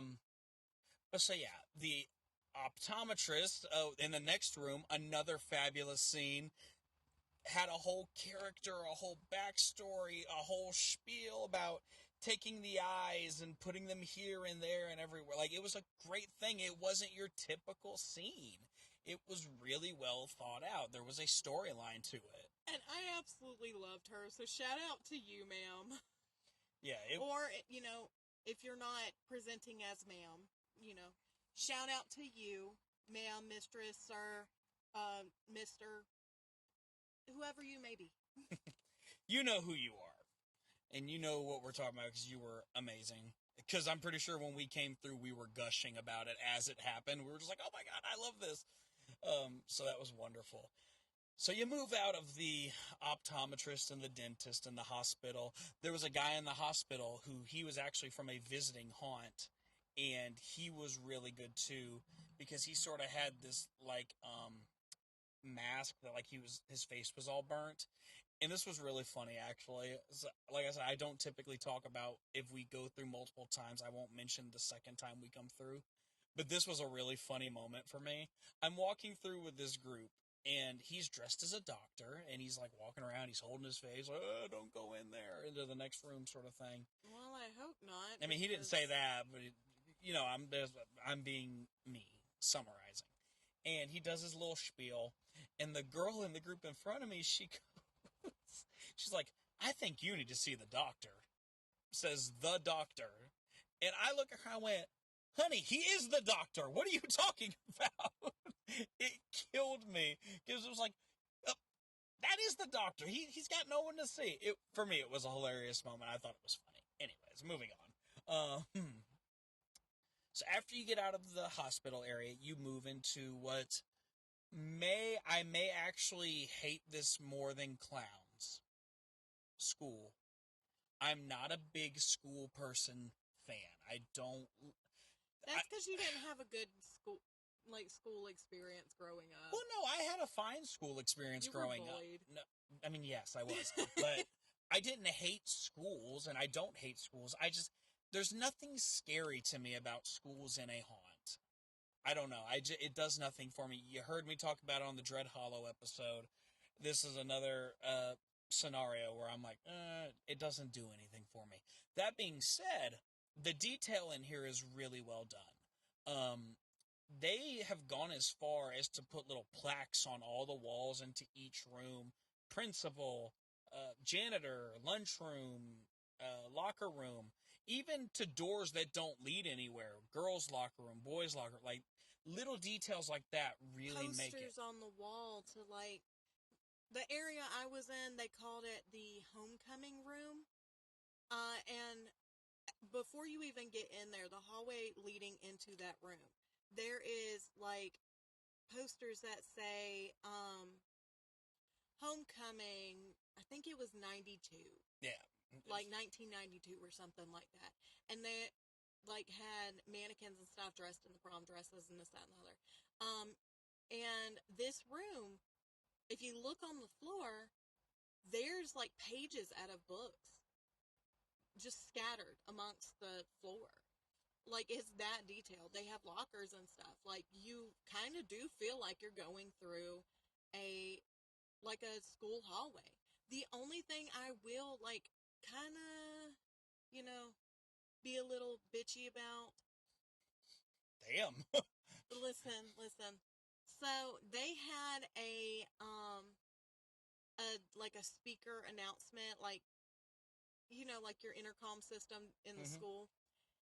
And there was nothing demented about it. It didn't, like, cut out. It wasn't like an urgent kind of thing. It was literally like you were just going through the school and somebody was announcing over the intercom, oh, we need this student to the principal's office. Kind of just like that, like your normal secretary kind of voice, not like something spooky. Huh. Yeah, and so that really, I'm a big stickler about, like, detail, as we all know. And it's not just y'all. I've, like, said stuff about this, like, the sounds not matching the scene before in other reviews, because it kind of takes you out of the scene. Not gonna lie, kind of takes you out of the scene. But also, there is a little something kind of just a teeny bit scary about feeling like you're walking through this abandoned school and, like, just normal intercom conversation is going on. Right. So maybe that's what you guys were going for. My brain just was like, oh, well, this isn't really connecting, because if I close my eyes, I feel like I'm in, like, a functioning school. But if, like, I leave them open and I'm walking through, it kind of confuses my brain for a minute. Yeah, maybe they could have been going for that vibe with having the speaker on still, like, just sort of normal. I'm not sure. I didn't even notice it, to be quite honest. So the fact that maybe you noticed it more because you were actually acting in there. So I guess. Well, no, because at the other haunt I said that I had talked about it and I wasn't acting there and I still noticed it. Huh. Well, it could have been my ADHD brain, and I know that's a very small pool of us. But while we are on the topic of the room that I ended up in, I have a shout out. Shout out. So, there is an actor that is in this haunt, obviously. And he has got a very cool, like, skeleton cowboy kind of aesthetic going on. Oh, yeah. And I actually got to work with him, and he was very wonderful. So Avery, because I remember I did accidentally call you Aaron because I suck at names, and it hit me the other day, and I was like, I feel so bad. Avery, you did awesome in there. It was a very juxtaposition to the prom dresses and everything that were in that room, with you just coming barreling towards us. Yeah. So, and then we're gonna hop over to the acting part of this. Guys, this man was very, very, very wonderful and very helpful to me while I was in that scene, because what would I call it? Section leader. The section leader for my section was kind of far off from me. And the entire night, Avery come running back and forth, making sure that everybody in that area had what they needed. At one point, and this was really funny, and, if y'all get, CCTV, please, please, please send this one piece to me. If, y'all can record it and everything. If y'all even still have the recording, because I know I've worked with CCTV before, too, and I think after a week, it'll, delete everything, and then, as you're recording, yeah. But there was one point where he went to come check on me, and I had let him know about a group that was supposed to be coming through pretty soon that one of the men in black had told me about. And he's like, okay, noted. And he goes down this hallway, turns the corner, and I'm, getting, ready for this group to come through. I am trying to figure out what pose I'm going to be in. All of a sudden, I turn my head, and he's, full sprint down this hallway, and all I can think to do is just kind of flatten myself against the locker as he's running by, and I thought I heard him laughing because it was really funny. It was just that spur of the moment, boom, locker. Because I was kind of in the doorway on the other side the way he was coming, so I did need to move. And like I said, there's papers everywhere, except for, the middle area of this walkway. And I feel like if he would have moved to the side, he would have slid on that paper. So it was something that kind of had to happen as he was running through. But again, shout out to you, Avery. You made that night really fun for me, and you were very attentive and very helpful to the section leader. And I'm going to give you mad props for that. Yeah, he was a really great actor in that. Just seeing him in the haunt was really, really cool. He did a really good job in his scene. And it was definitely you did not expect him when you came through there at all. It was the last thing you expected. And I want to say that we saw him multiple times through the haunt, so he may have been a floating actor. Maybe. I'm not entirely sure, but he was really good at what he did. Now we do have to call out the guy who made a boo-boo. Yeah, we put it off for so long. I feel so bad about this. Help me. Oh no. So there was an actor in the scene, and I'm pretty sure he was supposed to be a teacher. He actually ended up walking me out after, the haunt was over and I was done acting, so thank you for that. But we do have to pick on you, and I feel so bad. He was behind one of the desks and everything, and, you've got your other scare actor in that scene with him, and he looks at us and he yells, "Help me." Yeah, those of you who listen to the show, you know this is a big no-no. We don't say help me, we don't say roar, we don't say get out, we don't say boo. I know we're in a school, but elementary scares are not good. Elementary does not stand for elementary school. Yeah. But the second time I came through, he had totally changed it up, so I don't know if you said something to him when you got back there. No, or what, I didn't. But I do maybe think, he heard us. I do think we had talked about it as we were leaving the room, so maybe he heard and fixed it, or maybe it was just one of those freak things, because we all do it. As scare actors, we all do it. Once in a while, you, like, lose your mind of what you were going to say as a group's coming through. Maybe you, like, bent down to, like, take a sip of water or something. You pop up and the group's there and you're just like, oh, boo, help me. Yeah, and it's just one of those things. We all do it. We're not supposed to do it, which is why we still take off points and stuff for it, because it is an easy trap to fall into. But, you know, oh, it was painful. It was so painful. But that was really the only painful moment for us. And like I said, like we said, he did fix it. Yeah, he caught on and realized it, I think. But like I said, we still got to call it out. Take the note, say thank you, move on, make it so it doesn't happen again. Yeah. So moving on from the school, you get into the sort of the Witches Bayou area, or the Bayou area, and that was like one of the darkest bayous we've ever been in. It was definitely really dark. Very dark.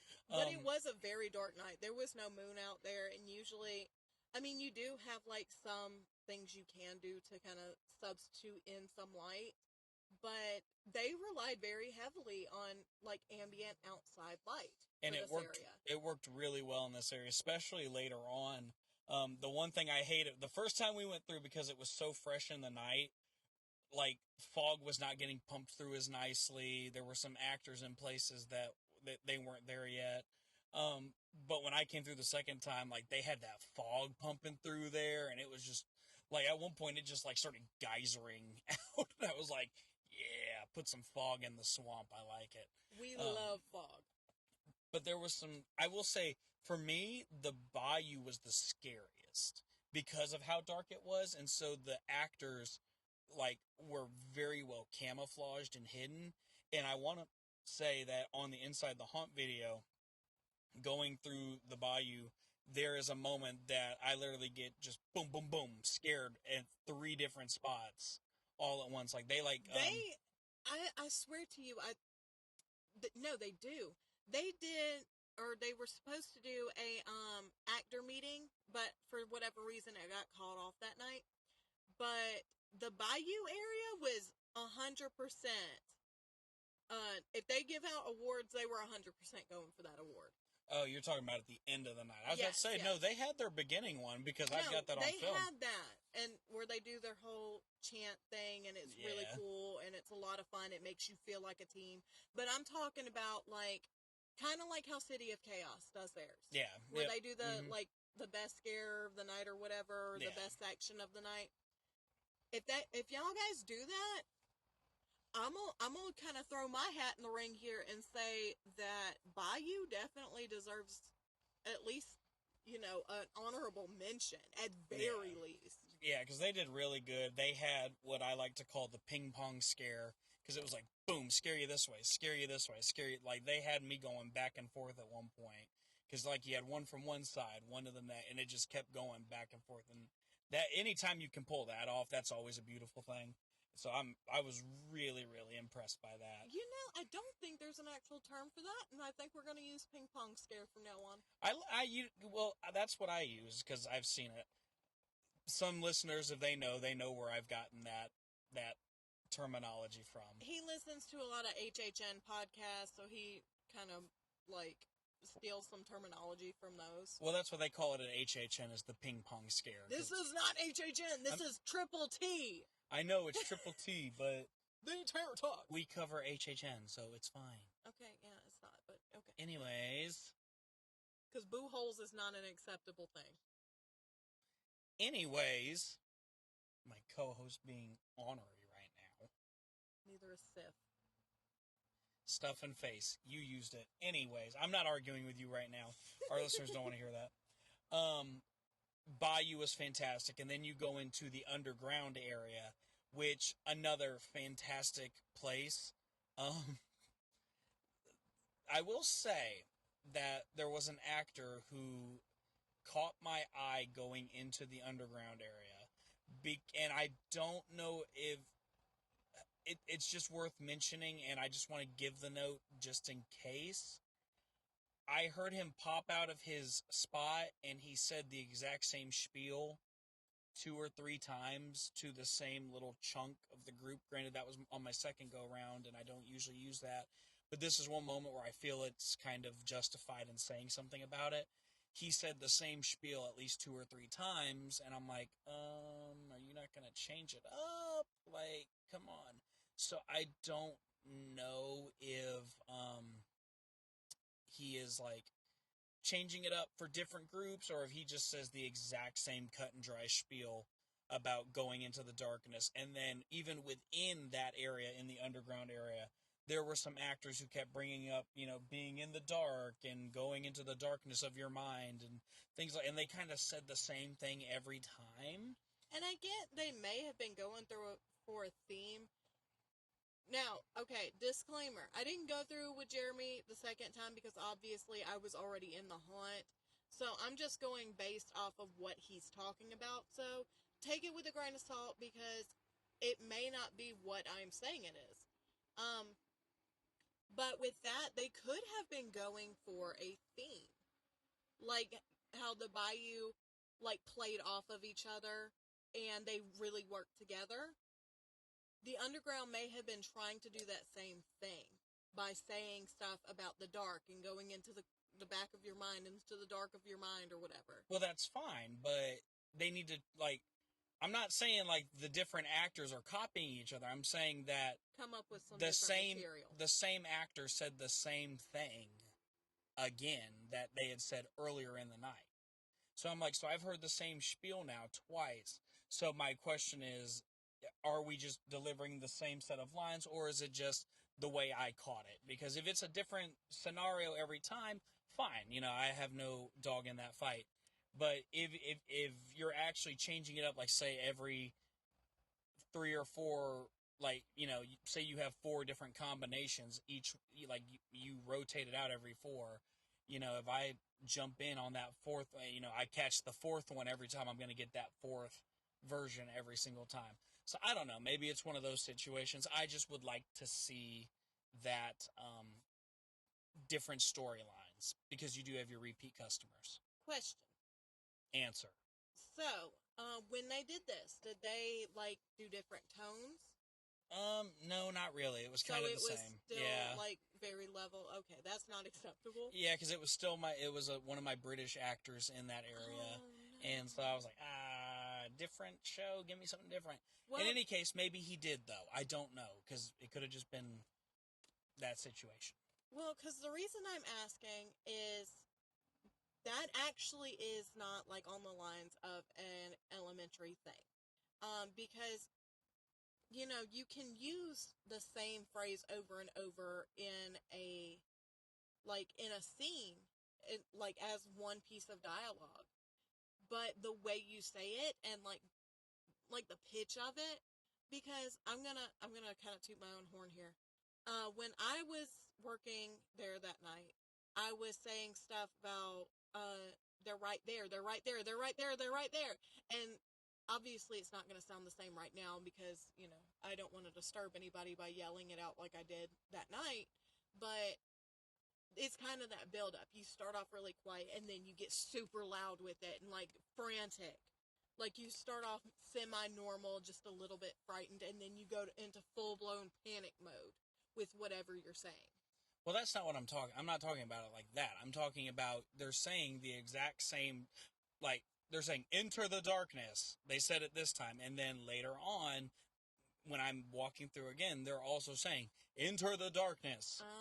That's what I'm saying. Okay, so they're not... I get what you're saying. That's a fair point, but that's not how they did it. Like, that, again, they could have changed it every time, and I just happened to catch the 2 times that, they were a little different, and I get it. So they weren't different for their gypsy group, is what you're trying to tell me. Basically. Now, granted, I know there's only so many different ways you can do it, and there's no guarantee that they're not changing it up. I just want to make sure that they are, so that on the, like, most gypsy groups, as you call them, will come through almost back to back, like a lot closer together. Not exactly. Well, they're not going to come in at 7 o'clock and then come in again at 10. Like, they're not going to put 3 hours between that. Have you met teenagers these days? No, but I've met myself, and usually I'm coming through back to back to back. Okay, right, but that's you. Okay, well... A lot of teenagers these days, they will go through, and then they'll be like, okay, well, do you want to do something else? They'll go do something else and be like, yeah, actually, do you want to go through that haunt again and mess with the actors? And that could be, like, it could be right back to back, just so, like, they'll go through with this group of friends, and then they'll turn around and go through with this group of friends and try to make themselves look, more badass, and, oh, this doesn't scare me. Or they'll, like, go through and, like, point out where the actors were and everything. That's why you need to change it up. But Right. a lot of times, in my personal experience, we have had groups that come in, like, almost first, and then because the line gets so long, by the time they buy another ticket, it's like an hour or so later that you see them again. Okay, well, it's different all the time. I'm just saying, make sure that when you have the repeat customers, you're doing something different every time. That's the point I'm trying to make here. I like to call it the box rule, and this is just me personally. This is not a term used in the thing. I call it the box rule. If you're going to do the same scare, do it in groups of 4. Like your first 4 groups, you can do the same one. That way it saves your mind from having to be overly creative and then you end up with some wonky scares. But you change it up after that 4th group every time.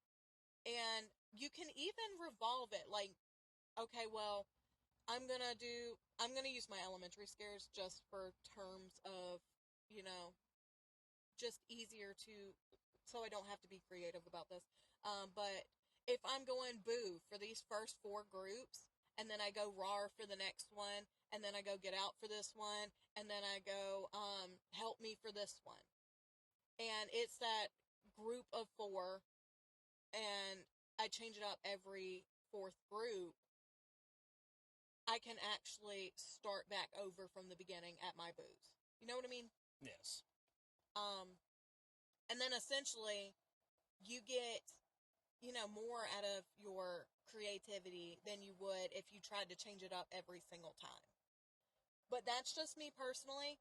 A little bit of advice from Ansley is to try that box rule, because it tends to save you. Because sometimes if you're getting too creative, you'll like stumble over your words. Because I know I do it a lot if I'm trying to like change it up with every single group. And sometimes you have those, like, that little brief stint where there's nobody coming through and you can actually think about it. But especially with, like, I'm going to use one of the haunt terms that I was taught, NASCAR groups, where it's like back to back to back to back to back groups.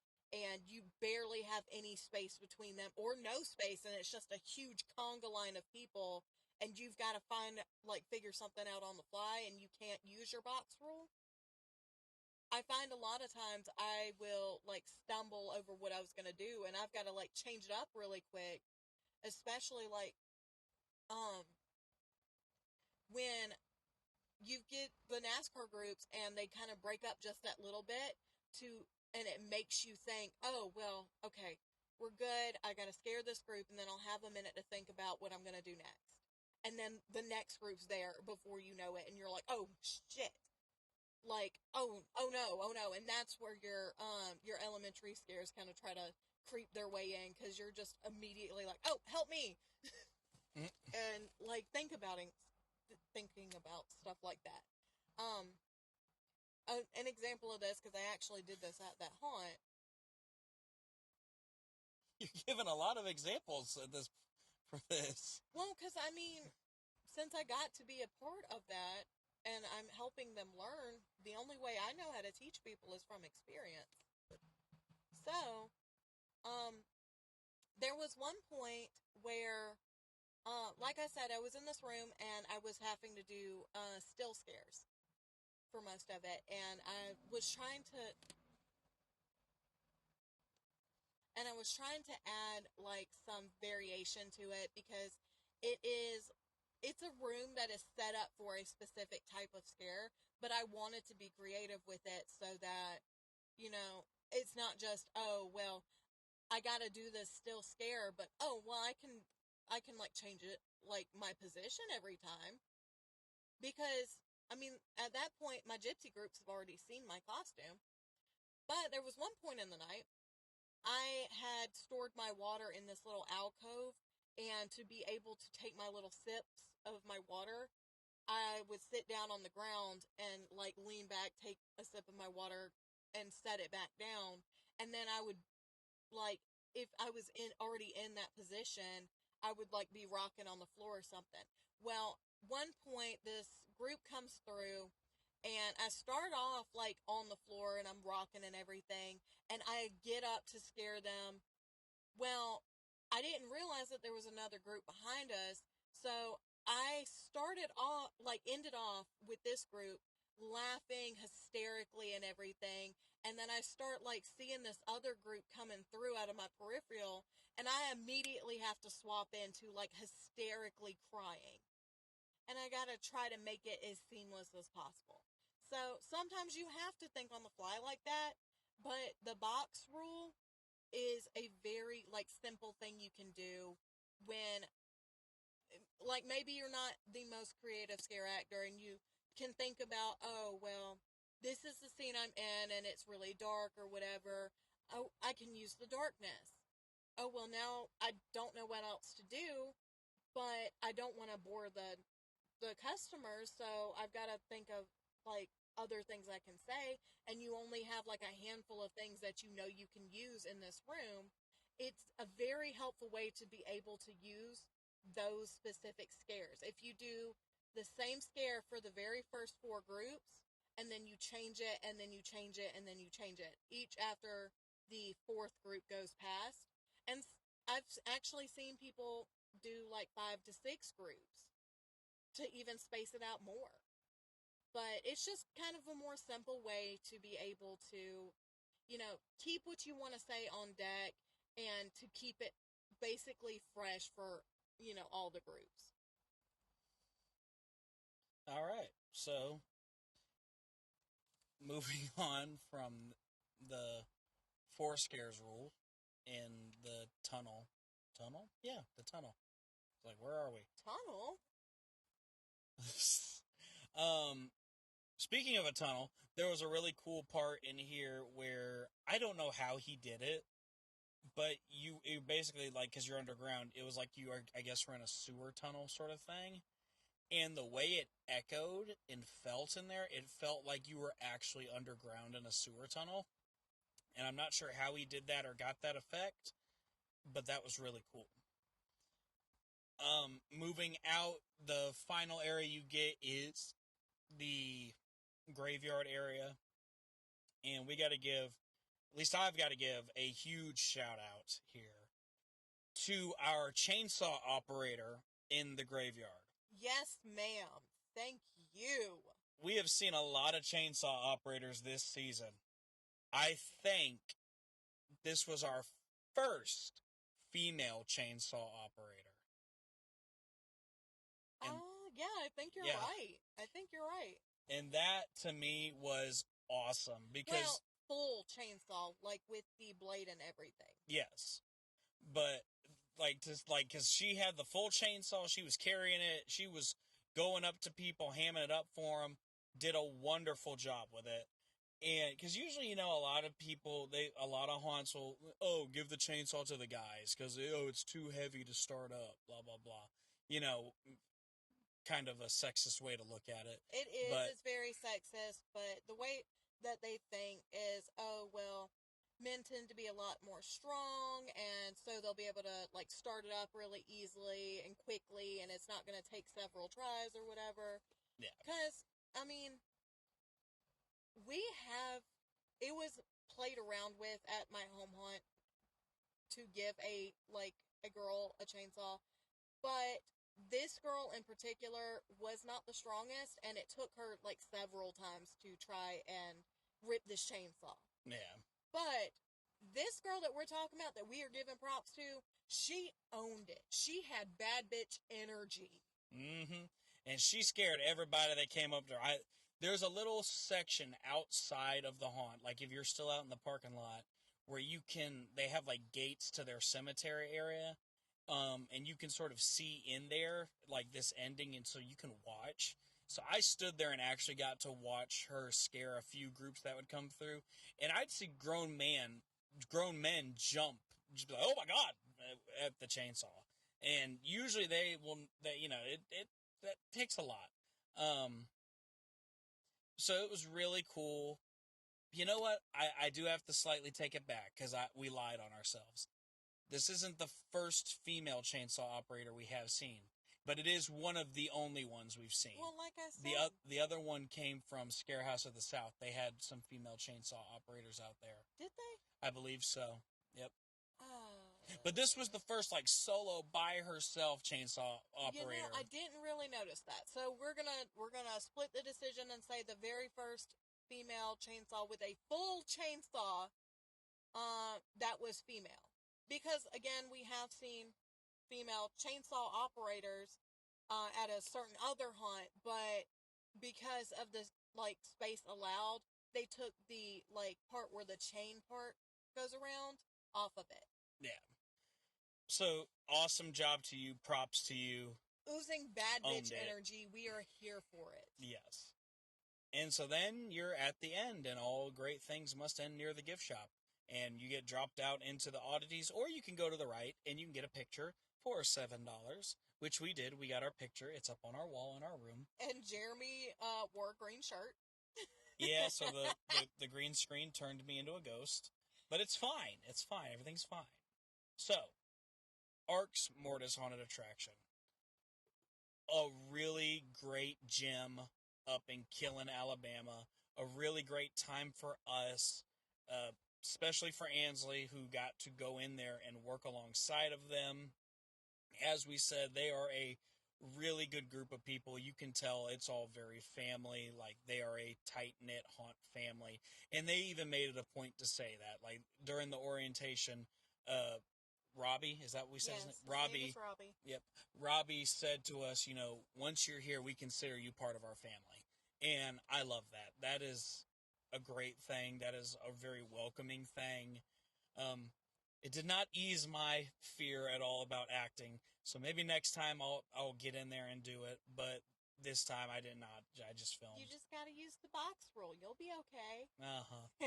Anyways. One thing I wanted to ask about, and maybe, just maybe, through the power of the internet, we'll get my answer.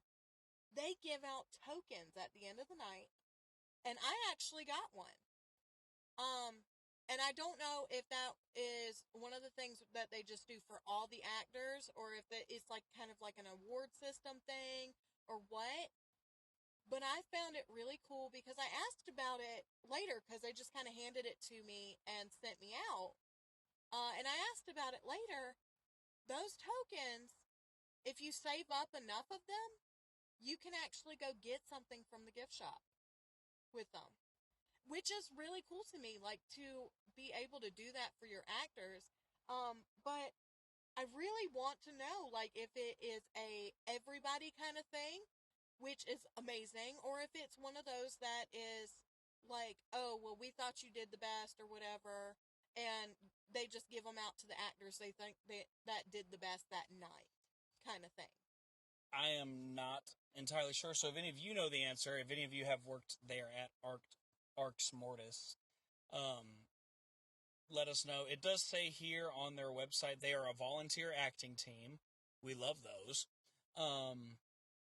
You get dinner each night of operation, Mortis Legion parties, events, and get-togethers throughout the year, so the family stays together.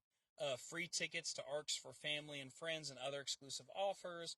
Weekly prize giveaways and drawings. Free Legion exclusive t-shirt and swag. So that means we won't be able to get that. Technically, you were part of the Legion for the night, so maybe they'll make an exception. I'm just saying. But you weren't. I was not, sadly. And then end of season after party with awards and actor gifts. So I'm thinking the token has something to do with it. Maybe I'm wrong. But if one of you can let us know, we'd love to know. So yeah, Arx Mortis. Is there anything we're missing? I think we've talked about everything. The sets were great. The acting was great. We pointed out our notes. Some really cool moments in there. Some really good details throughout. Yeah, not a whole lot of negativity, not really any at all. Oh, there was one thing I wanted to mention. I thought this was really cool, actually. They have a way at the beginning of the haunt where they bring your groups in. They have 2 hallways on either side, and it has a light, one that says wait, one that says go. And on each of the hallways, they do a sort of pre-show announcement thing that tells you the rules and stuff. And with that, they have it set up so you can get basically 2 groups set up ready to go, and they alternate getting them down there so you can get more people in the line and make the line move a little faster. So I thought that was a really cool sort of crowd control aspect that they do. And since, I got to go through by myself a little later, I got to witness that firsthand. I thought that was a really neat little touch to keep things organized. We haven't seen that before. No, we haven't. And that was, really impressive. It's like... And coupled with the time tickets thing... Mm-hmm. It's super organized. It is very organized. Whoever, it's Vinny. I don't know, Vinny, if you came up with this idea, or if your wife did, or somebody else did. Whoever came up with this system is super detail-oriented and super organized. We are screaming y'all's praises right now. Yeah, because it's not jumbled up. There's no, oh, he or she cut in line. There's no issues. It's so perfectly, clean cut and easy and organized, and it really makes getting in there an absolute breeze, and I love that. So, Arx Mortis Haunted Attraction. We've talked about it. We've sung the praises. Now it is time to rate the haunt. I'm going to let Ansley go first on this one. Okay, so this is going to sound a little bit weird because, like I said, we did go over a lot of things that we saw that we either really loved or we didn't really like. And normally, I would say taking off points for every single little thing we did not like. Or at least, coupling them together and taking points off for that. But where we saw something happen that was wrong, we also saw an effort to make it right. Yes. So for that reason, I'm giving it a 5. And you read my mind, I'm giving them a 5 as well. They're really the little nitpicky things that we can point out are not enough to say don't go to this haunt because it is so freaking good. And like I said,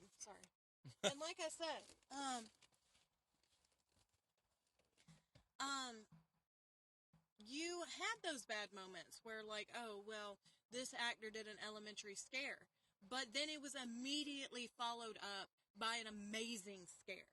Yes. Or that actor that did something wrong immediately corrected it. They have been trained. They have been, and they listened.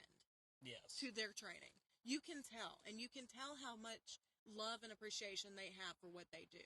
Yeah, the training and the love and all of it combined, it is clear that it is taken care of. It is clear there is a bout of camaraderie there. They are just on top of things. And, they're led by a very strong leader. And I know, some people, I'm sure Vinny is the type of owner who's very modest about it and is like, it's not me. But, they have him as a very strong leader. We watched an actor basically run up to him and be like, it's Papa Vinny or something they were very much like, hey, it's Dad, it's the haunt Dad when he walked back there. And it was like, that right there, that's what a haunt owner should be. And I don't know if you, heard this part or not. When we were being told that Vinny had a hand in every single little thing, the person who actually told us that Vinny is a very, modest person about it. He does not want to sing his praises. That's right. He did say that. So we're going to sing his praises for him. Yes, because when he told us that Vinny had built the little castle thing, I was like, he didn't even tell us that. And he said he never will. He doesn't want to, own up to that because he's modest. He's very much, it's not about me. It's about the haunt. But Vinny, you deserve all of the praise in the world. You have built something really incredible here at Arx Mortis. It is an absolute must-see attraction, and it is one that has been added to our haunt list for years to come, whether it is just to act or to, well, no, it won't just be to just act. It will be to come through it, too, because, like, it is so well done. So I highly encourage you to check it out. So, do we give him applause?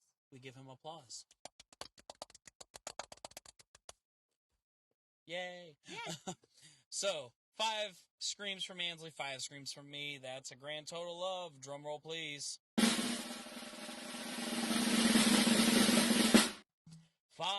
screams. Arx Mortis Haunted Attraction is a 5 screams rated haunted house by the Terror Talk Scream Scale, but don't take our word for it. Go there and see it for yourself. We invite you to agree, disagree, whatever you may feel about this haunt. As we always say, we invite you to check them out for yourself. You still have time before the haunt season ends. If you go this season, you can check them out on Halloween night and November 1st from 7:30 to 10 p.m., and then on November 2nd from 7:30 p.m. to 11 p.m. Go check them out, Arx Mortis Haunted Attraction, located in Killen, Alabama. And then if you're able to, go check out our friends down at the Terrortorium in Oxford, Alabama. You only have until Halloween night to check them out, so it's almost over. It's almost over for a lot of them. Spooky season is coming to an end, sadly. So that is sadness. But go check them out. We highly encourage it. This is a bucket list haunt. It's one you have to see. But that is going to do it for us on this episode of the Terror Talks. We hope you enjoyed this episode. Be sure to stay tuned. We got plenty more before the spooky season is completely over. Some great things coming. We've got all sorts of Inside the Haunt episodes that you're going to get to watch. That way, if you are feeling a little bummed that spooky season is over, never fear.